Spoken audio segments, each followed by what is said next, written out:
Switzerland میں 2-3 دفعہ گیا ہوں، دنیا کا خوبصورت ترین ملک، اور ایک آدمی غریب نہیں وہاں، ایک آدمی وہاں غریب نہیں، سب خوشحال ہیں، مالدار ہیں، فقیر غریب ایک شخص بھی، اس طرح انہوں نے اس کو سیٹ کیا۔ اور اس ملک میں خودکشی کرنا قانوناً جائز ہے کہ آپ درخواست دیتے ہیں میں مرنا چاہتا ہوں، وہ آپ کی درخواست پہ آپ کو زہر کا ٹیکہ لگا کے موت کی نیند سلا دیتے ہیں۔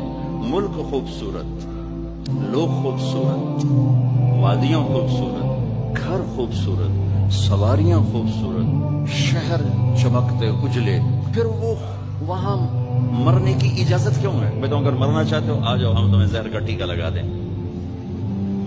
کہ ان کے پاس یہ علم نہیں ہے کہ زندگی خوبصورت کیسے بنتی